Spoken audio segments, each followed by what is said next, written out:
Now, I do actually have a rumour about Elddis, and what it is, I'll talk to you about in a second.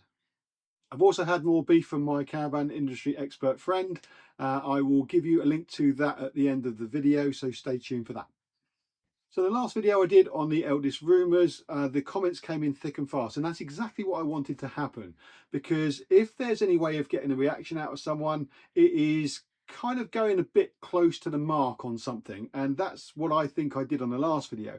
Now what it actually did was generate some quite strong reactions. We had people defending the Elddis product because they've got it and they really enjoy it, and we also had people who have had issues with the Elddis product coming out and saying what they were. Now, it was pretty much what I'd expect it to be. I can't remember the exact figures. I will put them on the screen now as to what the ratios were, but it was pretty much what I would have thought would happen if I did a video on Bailey or Swift or Coachman, whatever it happens to be. Probably not Coachman so much. I think they've got a bit better of a more of a kind of a loyal following. But anyway, it's kind of what I would thought would be, that you'd have a certain amount of people coming out saying that they haven't got issues with the product, and a certain amount of people saying that they have. Now, then what happened is I had one comment in particular, which I'll talk about in a second, which kind of was exactly what I wanted to hear. And because of the way that the video, I think, was structured, and it was kind of saying that, you know, are there rumours? Are there not rumours? I don't think there are, but the facts kind of speak for themselves. Whereas Elddis have lost a significant amount of money over the past couple of years, and they have made 190 people redundant. So that kind of speaks for itself. You don't have to have a rumour to be telling you that. You can look at the figures, and there's plenty of things in the press to tell you that that's what's going on. So that's why the things have been talked about that they have. Also, like I said before in the last video, the feeling that we kind of get, because there's a few of us that have been around in the industry for quite a long period of time.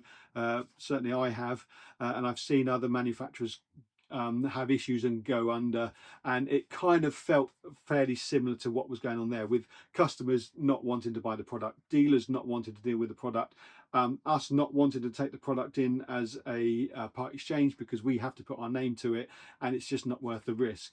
Though all those kind of things just add up and add up and add up, and then you start thinking, well, crikey, where are they going to have, you know, where they're going to be able to go when we're thinking this? That's kind of the thin end of the stick. There's lots of stuff going on already behind the scenes that we probably don't know about. And like I said, losing a significant amount of money over the past couple of years, you have to think, right, how are you going to A, get that back, and then B, in the future, get to a point where you're in the black again.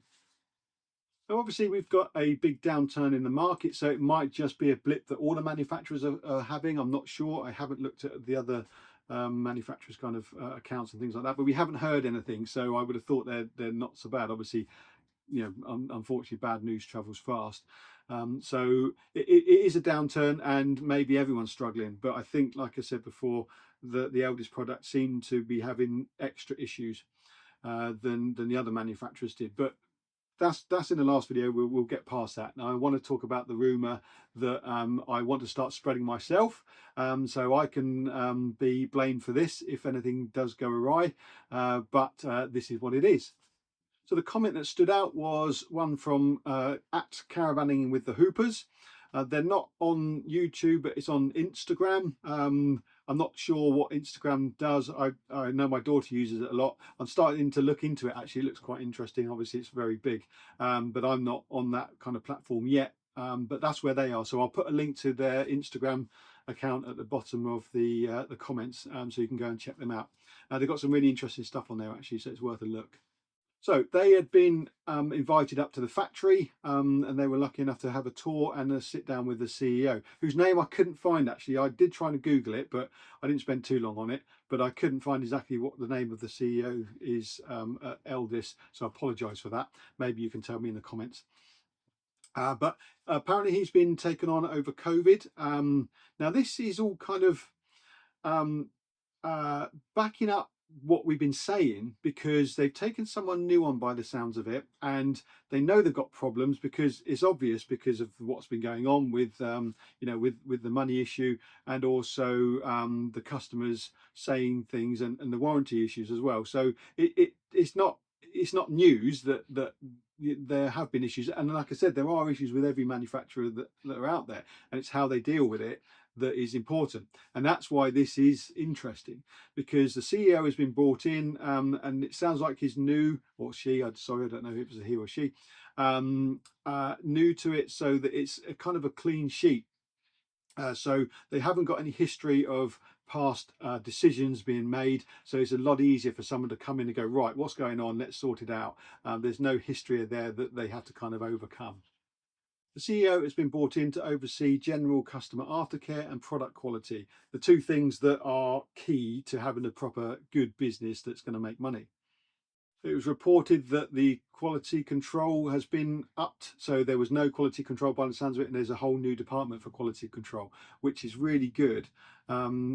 That's the main thing that you need when you're going when you're selling something. If you just put it together on the line and then throw it out to the dealers, you've got no quality control. You don't know what's going on.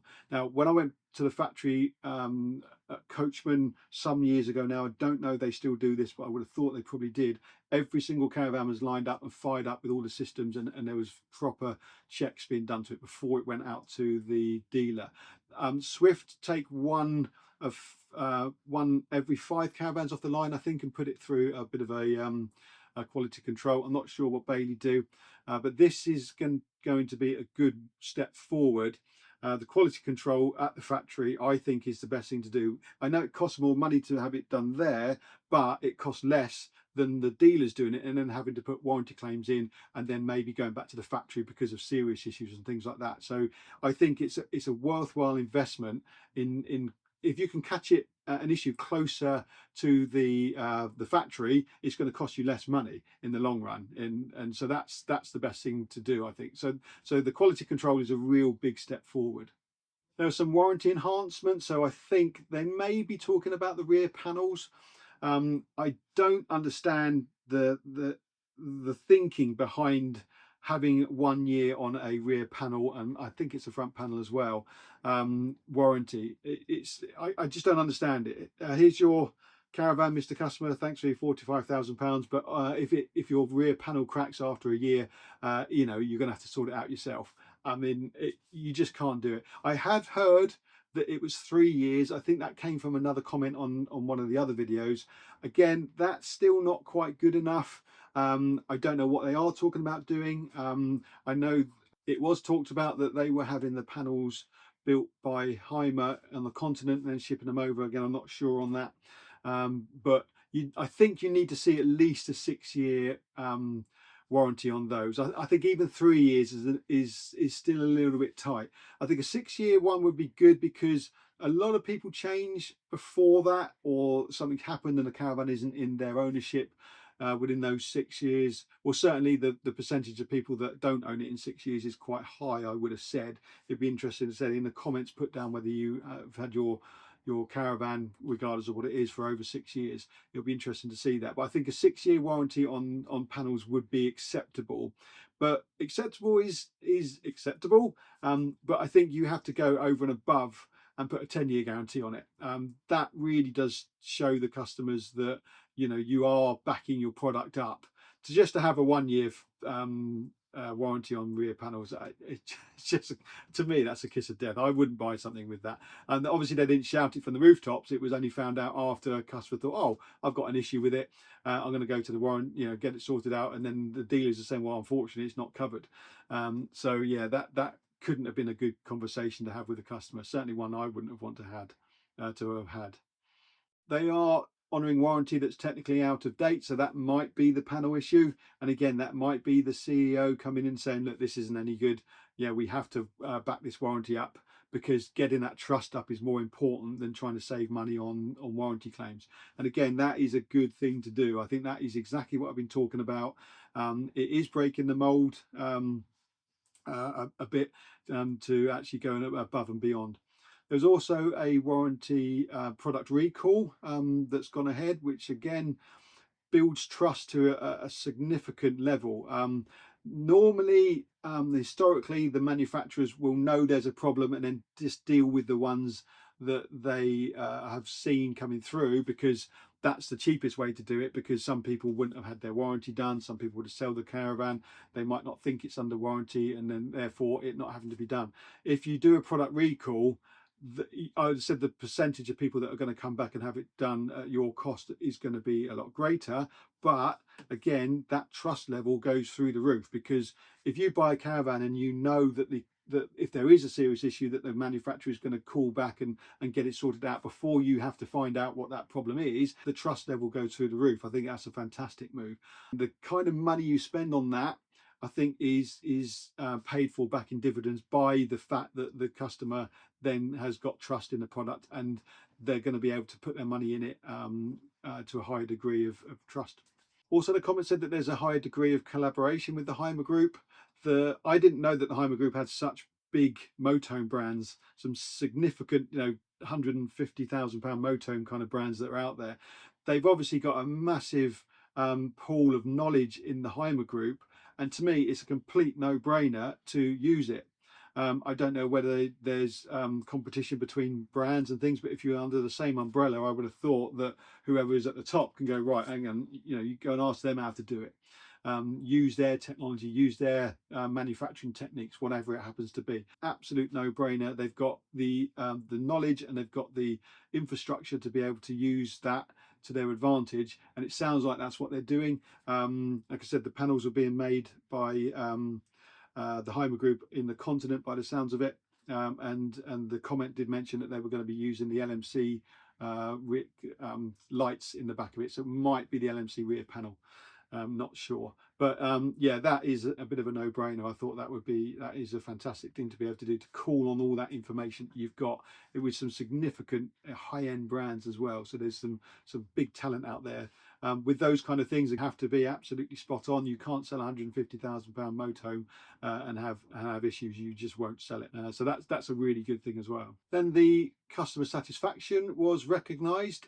They have gone up in the last couple of years. I've never been a huge fan of the satisfaction awards. It's not that quantifiable. I don't think it's overly scientific, but it is. If you're using the same figures every year and the same way of doing it, then obviously if one comes up, it doesn't matter what it is, if it's a kind of a base level.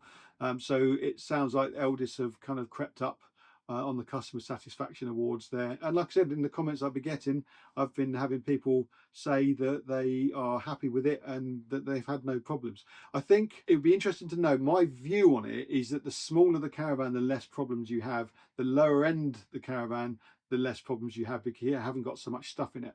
I've always had this theory where a construction method will be fine up to a certain size. We saw this with Bailey's, with the Alitech, when they went to the retreat when it was really big. I don't think I've ever seen a retreat that has been dry. It's been fixed, and then it leaks again the year after, and year after, and year after that. The idea was very good. I don't know, but I think that the reason they stopped it was because they couldn't stop it leaking. Now, I've always felt that a construction method will be able to go to a point where it will start to fail, because as something gets bigger, as the more stress gets put on it, more stress gets put onto the construction method, and there's going to be a point where the stresses give more trouble than it's worth. Now, on the smaller caravans, it'll be interesting to see. Now, only the manufacturers would know, because they'd have the data as to what issues they have with what size of caravan. It'd be interesting to put it into some kind of data crunching machine and find out, right, okay, well, the construction method is fine up to a certain size and weight, and then we start to have issues. That's where the manufacturing process breaks down, and they have to either uprate it or do something else, or not produce that. And my feeling is that the 8-foot wide big twin axles is where the majority of the product issues are, because they don't seem to use any more construction kind of stuff in the method of putting it together. So the thickness is the same on the roof on a smaller caravan it is on a big caravan. Obviously, if that cracks in the middle, then the thickness isn't right. And that's where the construction method breaks down. So there's probably a ratio where there's probably a bell curve or a curve where they'll see it go up. So the bigger the caravan is, the more stress it gets, the less that the construction method can actually deal with it. And that's where they've got to kind of look at it. That's what I think. I think it'd be interesting to know if that is the case. to find out whether the data is telling them that or not. It's like when you build a conservatory or something. If it goes over a certain span, you have to use a 4x2 piece of wood. If it goes over a certain span, you have to use a 6x2 because the stresses are different and it can't take it. Now, again, I think when you go to these bigger caravans, I think that's where the issues arise. But it will be interesting to see if that is the case. So I want to keep this video fairly short and sweet. That is the rumour, and the rumour is that Elddis are doing something about it. It is only one comment that I had that kind of backs it up, but it's obviously, you know, a fairly good one because the customer's been up to the factory and certainly wouldn't lie about these things. Now, the only thing that's really annoying is why they're not telling people about this. It's frustrating that you've got to be called up to the factory to find this thing out and all the good things that they're doing. And I don't know whether it's just friendlies that went up to the factory. I think if it was me, I would get some of the people that have had serious issues with the caravans, get them in a room and take it on the chin and find out exactly what's going on, rather than having just friendly people that are, you know, that have had no issues with their caravans before, to get, you know, feedback on layouts and all that kind of stuff. You need feedback on the bad bits about it as well. That's my feeling about it. It would be a brave move to do, and they might have done it, to be fair. I don't know. It might have been, you know, people that have had issues that have been kind of told what's going to be going on in the factory, but it needs to be talked about. There's no point just talking to a few people and then us finding out, you know, by word of mouth. It would be something that would have to be talked about, I would say. And I did say that I did think that maybe they could go to the Practical Caravan magazine and all those kind of press, but I think it's got to be, if it's got to get out there, it's got to be talked about by people that can also call it out as well. So I've been in the industry a long time, and every time I go to a manufacturer launch or everything, they tell us about all the good bits. They don't tell us about the bad bits.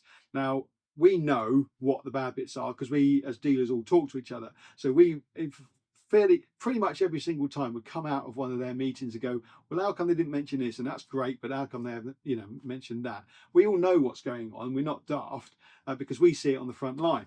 So it needs someone who can talk about it objectively and maybe speak to the manufacturers or Elddis and say, right, this is what's going on. And if you've got that trust level up with someone who you think, right, actually, if it was a load of old rubbish, they'd tell you about it. Then if it isn't a load of old rubbish and they really believe it, then it can be, you know, to the point where you can believe what's being said. That sounds a little bit of gobbledygook. I'm trying to make my point here. But I think if you go to the press, they're being paid by the manufacturer for adverts and things. So I don't know if they would be objective if they went to the factory and spoke to someone and they found that actually, you know, isn't what's been said isn't true. I've got no reason to believe it isn't. Otherwise, they wouldn't be doing all this thing, and they know they have to sort something out.